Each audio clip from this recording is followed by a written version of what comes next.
कहानी की शुरुआत में हम एक छोटे से लड़के स्टीव को देखते हैं जिसका सपना था एक माइनर बनने का। लेकिन जल्द ही वो अपने घर के पास वाली खदान में घुसने की कोशिश करता। एक चिड़चिड़ा बूढ़ा आदमी उसे रोक देता। बच्चों का वहाँ जाना सख्त मना था। सालों बाद अब स्टीव बड़ा हो गया, लेकिन उसकी जिंदगी उसके सपनों जैसी नहीं निकली। एक माइनर बनने की बजाय वो डोर हैंडल्स बेच रहा था। वो अक्सर अपनी जिंदगी से उदास और परेशान रहता। एक दिन जब वो अकेला बैठा था तो उसे अपने बचपन का सपना याद आया। उस दिन उसने फैसला किया कि अब कुछ भी हो जाए वो उस खदान में जाकर रहेगा। वो वापस उसी पुरानी खदान के पास गया और इस बार वो चिड़चिड़ा बूढ़ा आदमी भी उसे रोक नहीं पाया। स्टीव ने माइन में घुसकर पूरे जोश के साथ खुदाई शुरू कर दी। खुदाई करते हुए उसे स्फीयर ऑफ डोमिनियन और अर्थ क्रिस्टल नाम की दो रहस्यमयी चीजें मिली। जैसे ही उसने दोनों चीजें जोड़ी तो एक पोर्टल खुल गया जो द ओवरवर्ल्ड नाम की एक नई दुनिया में जाता था। वहाँ सिर्फ वही लोग बचे रह सकते थे जिनकी इमेजिनेशन पावर बहुत ताकतवर हो। स्टीव ने तुरंत चीजें बनानी शुरू कर दी।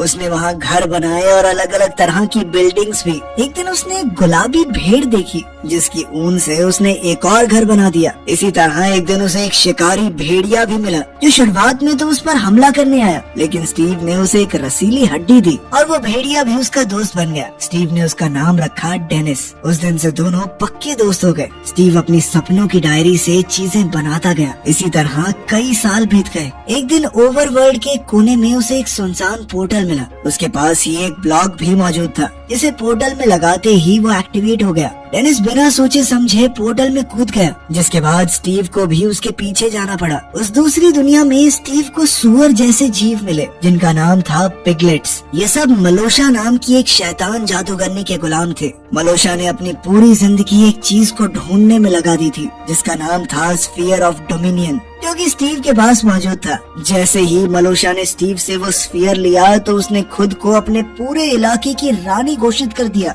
उसका मकसद था ओवरवर्ल्ड के ऊपर कब्जा करना, लेकिन स्टीव को अब ओवरवर्ल्ड अपने घर जैसा लगता था और वो ये होने नहीं दे सकता था। डेनिस की मदद से स्टीव ने भागने का एक खतरनाक प्लान बनाया और उस स्फीयर को चुरा लिया। उसने डेनिस से इस स्फीयर को इंसानी दुनिया में उसके घर में जाकर छुपाने को कहा। डेनिस उसका हुक्म मानते हुए पोर्टल के जरिए इंसानी दुनिया में चला गया। स्टीव को मलोशा ने अपना कैदी बना रखा था। वहीं डेनिस ने पूरे ब्रह्मांड की सबसे ताकतवर चीज उस गोले को स्टीव के बेड के नीचे छुपा दिया। इस दौरान वो गोला और क्रिस्टल अलग हो गए, जिससे पोर्टल बंद हो गया। कई साल बीत गए और अब कहानी में गैरेट नाम का एक नया किरदार आया। वो एक पुराने समय का आर्केड गेम चैंपियन था। अब वो एक छोटे से शहर चगलस में रहकर एक गेम स्टोर चलाता था जो ज्यादा तो वैसे भी नहीं चलता था। एक दिन उसे अपना घर खाली